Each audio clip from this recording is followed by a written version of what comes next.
Assalamualaikum warahmatullahi wabarakatuh. Alhamdulillah, Allahumma salli ala Rasulillah. Puji syukur kepada Allah yang masih menutup aib kita, dan salawat salam kepada Rasulullah sallallahu alaihi wa alihi wasallam. Sahabat muslimin dirahmati Allah Subhanahu wa taala. Apabila kita melihat satu orang mempunyai 99 keburukan dan satu saja yang baik, maka lihatlah kebaikan yang satu ada pada dirinya. Karena kenapa? Jikalau kita melihat satu saja yang baik daripada dirinya, kita akan berprasangka baik untuk dia.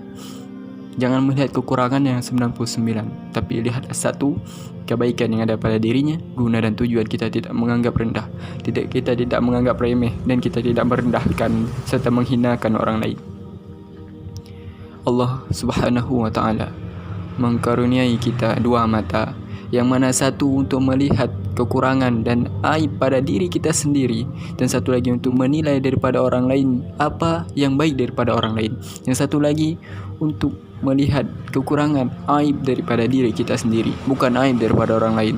Ingat, dua mata yang diberikan Allah, satu untuk melihat kelebihan yang ada pada orang lain, kebaikan yang ada pada orang lain, sedangkan satu mata lagi Allah karuniakan untuk melihat aib daripada diri kita sendiri, kekurangan pada diri kita sendiri, bukan pada orang lain.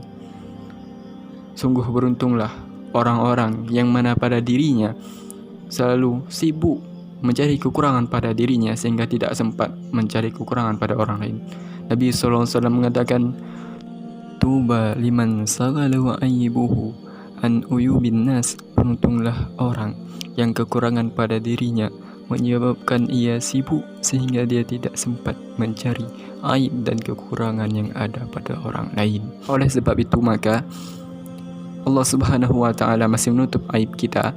Allah Subhanahu wa taala masih memberikan kita hidayah sehingga kita tidak bisa membukakan aib kaum muslimin lainnya. Kisah daripada Sayyidina Abdullah ibnu Mas'ud. Pada suatu hari hendak keluar daripada rumahnya, dan pengikutnya beliau menunggu di depan rumah. Ketika beliau keluar, diikuti oleh pengikutnya, dan beliau di depan dan pengikutnya di belakang.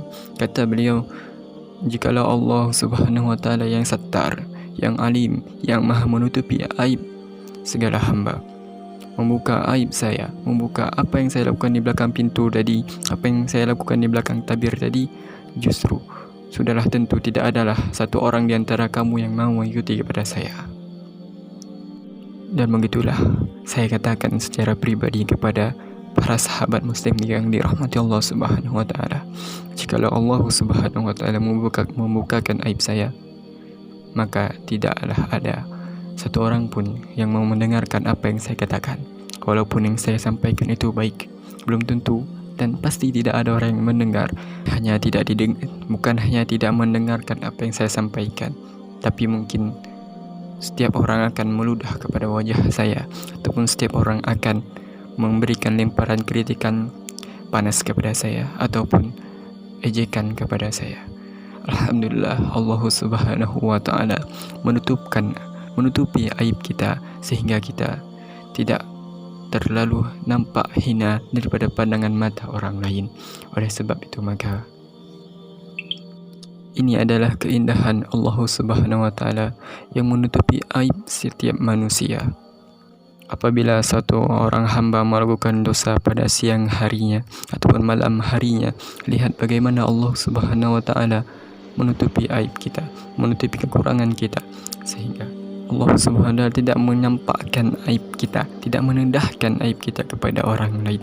Karena Allah Subhanahu wa taala menunggu hamba-hambanya yang berbuat dosa tadi, yang mengetuk pintu taubat kepada Allah Subhanahu wa taala. Semoga kita termasuk orang-orang yang selalu menutupkan aib saudara-saudara kita, sehingga Allah Subhanahu wa taala menutupkan aib kita.